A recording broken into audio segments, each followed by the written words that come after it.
Nagising ang prinsesa sa isang mataas na tore. Napansin niyang nakaposas ang kanyang mga kamay, inalala niya ang nangyari, na may pinaamoy sa kanya at nawalan na siya ng malay.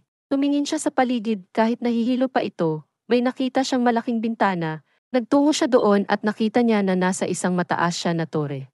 Sinubukan niyang buksan ang pinto, ngunit nakasara ito. Nakarinig siya ng mga boses ng lalaki na binubuksan ang pinto, kaya agad siyang nagtungo sa kama at bumalik sa pwesto nito. Nilapitan siya ng isang bantay at sinaway naman ng kasamahan ito at binagbantaan na pag nagising ang prinsesa ay malalagot ito, pero lumapit pa din siya sa prinsesa. Minulat ng prinsesa ang kanyang mga mata at inuntog niya ang isa sa mga bantay. Pagkatapos tumayo na siya at binali ang kamay niya upang maalis ang kadena na nakaposas dito.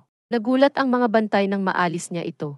Lumapit ang isa sa mga bantay, hinampas niya ito ng posas. Nakipaglaban ang siya sa bantay at napatay niya ang isa sa mga ito. Sinubukan din siyang hulihin ng kasama nitong bantay, nilabanan niya din ito, nasapak siya ng bantay at bumagsak siya pero lumaban ito. Sinaksak din niya ang isa sa mga bantay, hindi pa ito nagpatalo sa kanya at lumaban din ito pabalik. Nakita ng prinsesa na nasa bintana ang bantay, kaya sinipa niya ito at nahulog. Narinig niya, kaya may padating pa na bantay, kaya kumuha ito ng maso at inabangan niya ito sa kaumatake. Kinuha niya ang mga susi at saka bumaba ito ng tore at pumasok sa isa sa mga kwarto.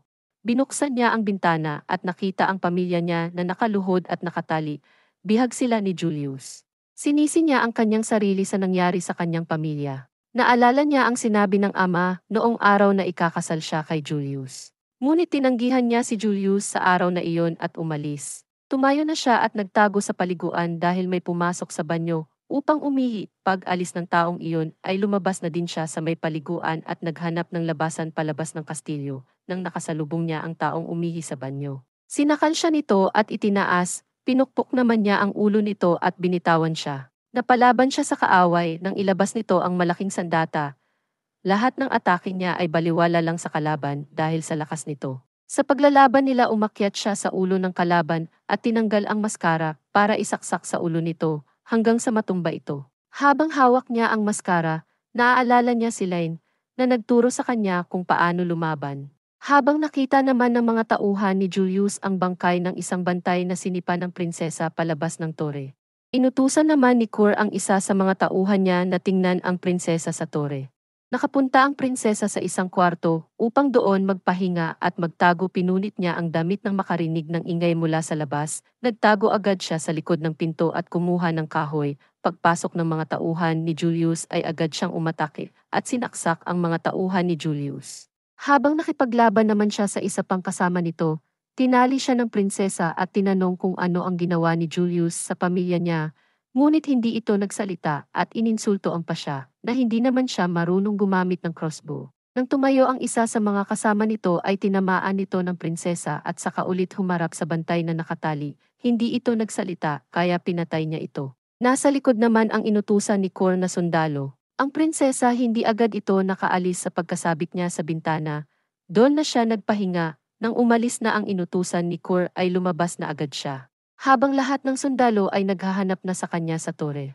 Nagpunta ang prinsesa sa kwarto nito sa kastilyo kung saan kinuha niya ang sandata. Naalala niya ang ensayo niya kay Line kung paano ang tamang paghawak ng sandata. Kasama niya sa pag-ensayo si Kai, isa sa mga tagapayo ng hari. Tinuruan siyang lumaban ni Line na galing sa puso, kung para saan siya lalaban at kinakailangan niya ng konsentrasyon at bilis. Pagkatalikod ni Line at Kai umatake kaagad ang prinsesa. Doon ay binigyan siya ng regalo ni Kai isang sandata na tanging ang totoong mandirigma lang ang tanging humahawak. Tinanggap ito ng prinsesa pagkatapos ay nagpalit siya ng sapatos at umalis na. Nagtungo siya sa sikretong lagusan. Habang naglalakad ay nakarinig siya ng dalawang lalaking nag-uusap. Pinag-uusapan nila ang tungkol sa kasal. Hinanap niya kung saan ito nanggagaling at nakita niya na sila Julius. Pinag-usapan din nila ang pagpatay sa hari. Nang istorbohin sila ng mga bantay, pinapatawag si Julius ng hari, kaya sinundan niya sila Julius. Lumabas siya sa maliit na butas, galing siya sa lagusan. Nang makita niya ang isang inaakala niyang statwa na bantay, nang makalabas na siya ay nagulat ito na bigla itong gumalaw at inipit ang damit niya agad. Nakipaglaban ang prinsesa sa kanya. Habang kausap ni Julius ang hari, nasaksak niya na ang bantay na naka-armor. Ngunit baliwala itong epekto, kaya muling niyang sinaksak ang bantay, ngunit wala pa din nangyari, kaya naman binato niya ang kalaban ng gasol at ng kandila kaya nasunog ito. Nakabalik na ang inutusan ni Cor at sinabi na nasa tore pa siya. Tinanong ni Julius kung totoo ba ito na biglang nahulog ang nasusunog na bantay. Habang pinatay naman ng babae si Cor at ngayon ay inutusan niya ang mga bantay na patayin siya. Isa-isang nagsilabasan ang mga bantay upang patayin siya. Marami pang mga bantay ang sumunod habang natakbo siya. Napatay niya ang ilang humarang sa kanya, tinanggal nito ang perlas sa liig at inihulog sa hagdan upang hindi makaakyat ang ilang mga bantay. Naisahan niya ang mga ito at hinabol ulit siya pababa ng tore. Inihulog naman niya ang isa sa mga bantay gamit ang tali na itinali nito sa paa ng bantay. Habang pababa ay nakasalubong nito ang dalawang bantay na sinaksak niya. May dalawa ulit na bantay na humabol sa kanya, ang isa ay may hawak na maso. Napatay niya ang kalaban. Habang nakikipaglaban sa bantay na may maso, nasaksak niya ito sa tagiliran, ngunit walang epekto. Hawak na siya ng kalaban, hinugot niya ang sandata sa tagiliran at isinaksak ito sa ulo. Sa dami ng kalaban napapalibutan na siya. Inisa-isa niyang saksakin ang mga lumalapit sa kanya. Ngunit nang masugatan siya sa tagiliran at manghina, wala na siyang kawala dahil napalibutan ito. Kaya naman sinama niya ang bantay at pareho silang tumalon papunta sa kabilang bahagi ng tore. Nahulog ang bantay na sinama niya. Nakatawid siya ng maayos, sinundan siya ng isang bantay, tumalon din katulad sa ginawa niya. Nagkatinginan silang dalawa at nagtawanan. Nang matapos ang tawa nila ay kinuha nila ang mga sandata at naglaban na tamaan ang kalaban niya sa atake nito, kaya may pagkakataon na makatakbo siya. Habang pababa ang madaming bantay, bumaba na rin siya. Nakasalubong nito ang matabang bantay na hindi man lamang siya napansin, kaya dumiretso siyang bumaba. Nakita niya kung gaano kadami ang mga kalaban, kaya tumalon ito sa bintana at nakita ang isang tali, dumiretso siya sa bukas na bintana sa tor. Pagbagsak doon ay nakita niya na duguan siya sa natamo nitong sugat. Habang nakikipaglaban nagtago siya, pinunit niya ang damit at inilagay sa kamay. Naalala niya ang usapan ng mga magulang niya tungkol sa pagpapakasal niya kay Julius dahil sa wala silang anak na lalaki. Pumasok siya at hiniling sa ama na maging mandirigma na lang siya at ito ang solusyon para hindi ito mapakasal kay Julius. Ngunit nang makita siya ng ama, hindi siya makapaniwala sa suot nito at hindi pumayag sa kagustuhan niya na maging mandirigma ito. Nagpumilit siya at hindi pa din pumayag ang hari. Pinaliwansan niya na lumamana sa trono dahil wala siyang anak na lalaki na bawat isa sa kanila ay mahalaga. Hanggang sa dumating ang tagapagmana ng trono, sinabi niya na maari siyang maging tagapagmana. Pinahinto siya ng ama at sinabi sa anak na ayaw niya itong mamatay sa kamay ng isang barbarian o kahit sino pa man. Sumagot ang prinsesa. Sinabi niya sa ama na ipapatabi siya sa kama ng isang lalaki na hindi naman niya kilala at sumagot naman ang ama nito na ang lalaki ay isang kagalang-galang na lalaki galing sa mabuting pamilya.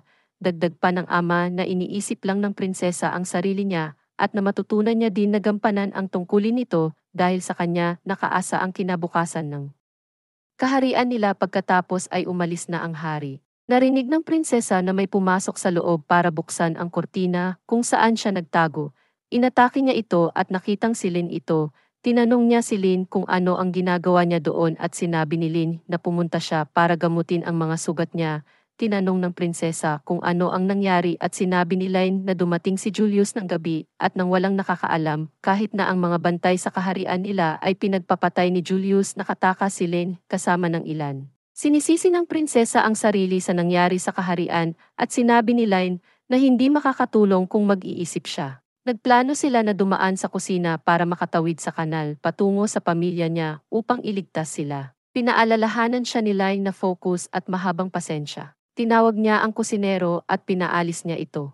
Lumabas ang prinsesa at si Lin upang kalabanin ang tatlong bantay. Sa paglalaban ay sinabuyan ng prinsesa ng mainit na niluluto ang isang bantay at sinaksak ito. Ganoon din si Lin sa isa pang bantay na aatake. May natitirang isa pa, hinila ito ng babae gamit ang latigo nito.